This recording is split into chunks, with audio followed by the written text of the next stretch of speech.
স্বাগত জানাই। তো সকাল থেকেই ব্লগটা শুরু করলাম, আর এখানে দেখছো আমি সবজি কাটছি। তো ভাবলাম এখন থেকে ব্লগটা শুরু করি। তো এটা হলো আমার কলকাতা আসার পরে ফার্স্ট ভিডিও। তো তোমরা দেখতে থাকো, আশা করছি তোমাদের ভালো লাগবে। তো আমার সবজি টবজি কাটা হয়ে গেছে। তো বাকি ছিল আলু কাটতে, কারণ মেয়ে বললো আলু ভাজা খাবে, ও আলু ভাজা দিয়ে ভাত খাবে বলেছে। তো ওই জন্য আলু একটু ওর জন্য ভাজবো বলে তো সব শেষে আলুটা কাটতে বসেছি এখন।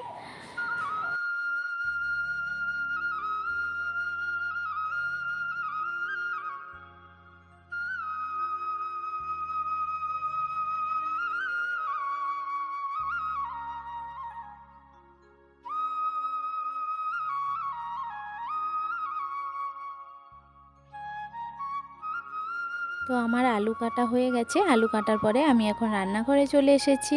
আর ভাতের চালটা ভালোভাবে ধুয়ে আমি ভিজিয়ে রাখি, কারণ ভাতটাও ভালো হয়, তাহলে ফুটতেও টাইম লাগে না বেশি। তো ওখানে দেখলে ইলিশ মাছ বের করেছি, তার জন্য আমি এখানে সর্ষে আর পোস্ত করে বাটবো। তো মিক্সিতে নিয়ে নিচ্ছি। তো প্রথমেই সর্ষেটা দিয়েছি, তারপরে এখন দিচ্ছি পোস্ত।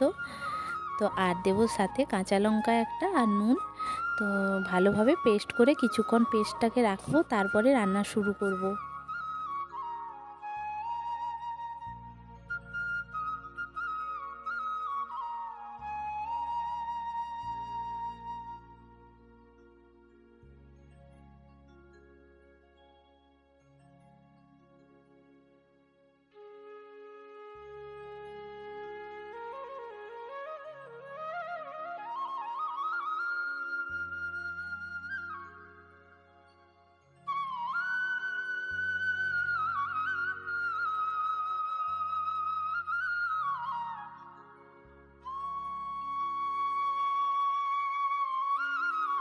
তো পেস্টটা আমার তৈরি হয়ে গেছে।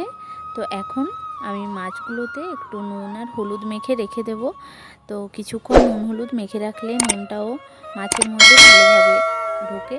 তো ওই জন্য কিছুক্ষণ আমি নুন হলুদ মাখিয়ে রাখবো। তো এই যে মাছটা এত ফ্রেশ ছিল, তো আমি যখন নুন হলুদ দিয়ে মাখছি তো গন্ধে মোমো করছে পুরো চারিদিকটা ইলিশ মাছের। তো ইলিশ মাছের গন্ধ তো জানো, যদি ভালো ফ্রেশ থাকে তো তার একটা গন্ধ আলাদা থাকে। তো সেরকমই গন্ধ, আর খেতেও দারুণ টেস্টি হয়েছিল মাছটা। তো চলো আর কথা না বলে এখন রান্নাটা শুরু করি, কারণ রান্না শুরু না করলে আবার রান্না করতে দেরি হয়ে যাবে। আর আমার বড় আবার অফিসে যাবে, বাপিও যাবেন অফিসে, তো খাওয়া দাওয়া করে যাবেন। তো ওই জন্য চলো আর কথা না বাড়িয়ে তাহলে রান্নাটা শুরু করি, আর তোমরাও স্কিপ না করে ভিডিওটা দেখতে থাকো।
আর এদিকে দেখছো আমার মহারানী এখানে বসে রসুন ছাড়াচ্ছেন।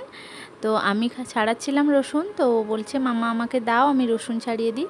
তো ছাড়াতেও পাচ্ছে না, কারণ এখন তো নতুন রসুন, তো রসুনের খোসা রসুনের ওপর আটকে আছে, তো পাচ্ছেও না, তাও সে করবে ওটা।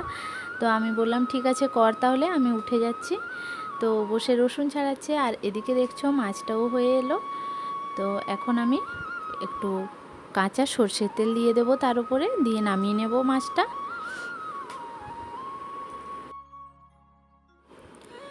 তো আমার রান্না মোটামুটি কমপ্লিট হয়ে গেছে। আর এখন বসিয়েছি ভাত। আর এই যে দেখাচ্ছি যেটা, এটা হলো মাছের টক। তো মৌরলা মাছের টক করেছিলেন মামনি আগের দিন, তো সেটা বার করেছি। আমি আগের দিন খাইনি, কারণ বিরিয়ানি ছিল, তো ওই জন্য বিরিয়ানি খেয়েছিলাম আর মাছের টকটা খাইনি। তো ওটা তো আমি আজকে খেয়ে নেব। আর এই যে তাওয়ার মধ্যে যেটা দেখছো, সেটা হলো মৌরলা মাছের চচ্চড়ি।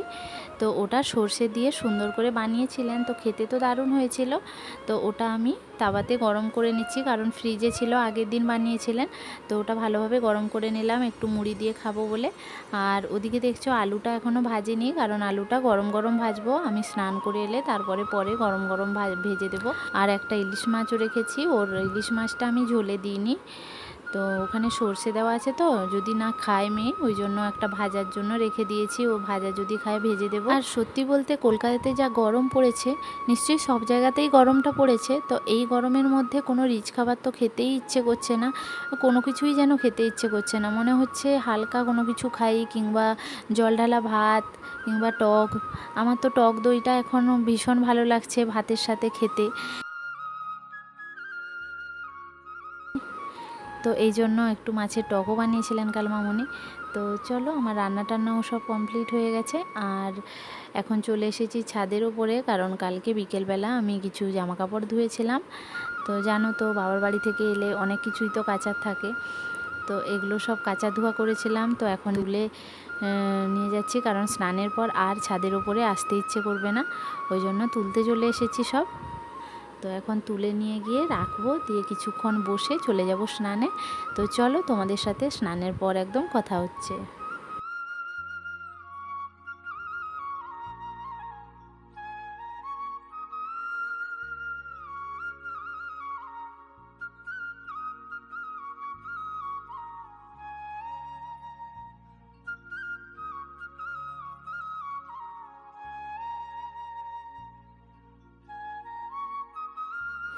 তো এখন বিকেল 5টা মতো বাজে, আর আমি স্নান করে খাওয়া দাওয়া সেরে তো একটু শুয়ে পড়েছিলাম। তো এত গরমের মধ্যে ভালো লাগছিল না, তো মেয়েকেও একটু ঘুম পাড়িয়ে দিয়েছিলাম, আমি নিজেও ঘুমিয়ে গেছিলাম।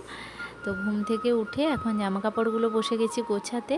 তো এগুলো গুছিয়ে আলনাতে তুলে রাখছি। তো এগুলো গোছানো হয়ে গেলে আবার মেয়েকে একটু খাইয়ে তো নিয়ে যাব নিচে। ওর আবার মামা বাড়িতে এতদিন খেলে খেলে এলো, তাও খেলা বন্ধ হচ্ছে না, তো একটু নিচে নিয়ে না ঘুরিয়ে আনলে ওরও ভালো লাগে না। তো ওই জন্য চলে যাব নিচে, ওকে একটু ওই আমাদের পাড়ায় ওখানে বাচ্চাগুলোর সাথে একটু খেলাধুলা করবে।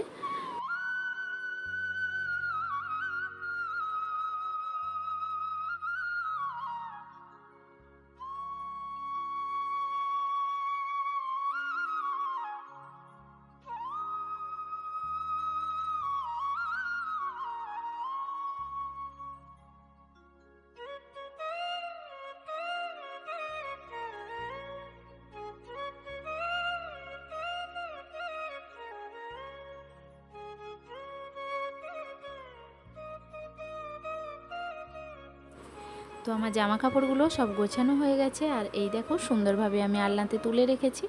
আর এখানে মেয়ে এখনও ঘুমোচ্ছে, মেয়ে ওঠেনি।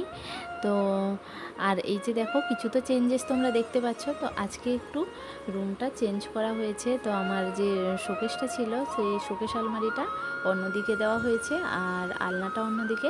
তো এইগুলো নাড়াচাড়া করা হয়েছে, তার জন্য ধুলো ময়লা তো কিছু মানে ঘরের মধ্যে তো জানো ধুলো তো সবসময়ই থাকে, আর আলমারি তো সহজে নাড়াচাড়া করা যায় না। তো আলমারির পেছনে অনেক ধুলো ময়লা জমে থাকে, তো ওই ধুলো ময়লা পরিষ্কার করতে গেলে ঘরের পুরো অবস্থা খারাপ হয়ে যায়। তো বিছানা চাদর টাদর সব নোংরা হয়ে গেছিলো, ওগুলো সব তুলে সব কাচা ধোয়া করেছি। আর এখানে চাদরটা তখন পেতে দিয়েছিলাম দুপুরে শোয়ার আগে। তো বালিশের কাভারগুলো আর লাগাতে তখন ইচ্ছে করছিল না, তো খেয়ে এসে গরমের মধ্যে শুয়ে গেছিলাম, আর ভালো লাগছিল না। তো তো ওই জন্য এখন লাগিয়ে নিচ্ছি। আর এই দেখো মেয়েরও ঘুম ভেঙে গেছে, তো মেয়ে উঠে পড়েছে। ও উঠেই একটাই কথা, কটা বাজে তো জানতে চাইছে, কারণ ও 5:30 হলে খেলতে যাবে। তো চলো আমিও বালিশের কভারটা লাগিয়ে নিই, আর ওকে কিছু খাইয়ে নিচে নিয়ে যাব খেলাতে, তো খেলা করবে একটু। তো চলো আজকের ব্লগটা আর বড় করছি না, তো এখানেই এন্ড করছি। আর আমার এই ব্লগটা যদি তোমাদের ভালো লেগে থাকে তাহলে প্লিজ আমার এই ব্লগটিকে লাইক করে দিও আর শেয়ার করে দিও বন্ধু বান্ধবদের সাথে। নতুন বন্ধু হলে অবশ্যই চ্যানেলটিকে সাবস্ক্রাইব করে নিও। তো দেখা হচ্ছে নেক্সট কোনো ব্লগে, ততক্ষণ তোমরা সুস্থ থেকো, ভালো থেকো, টাটা।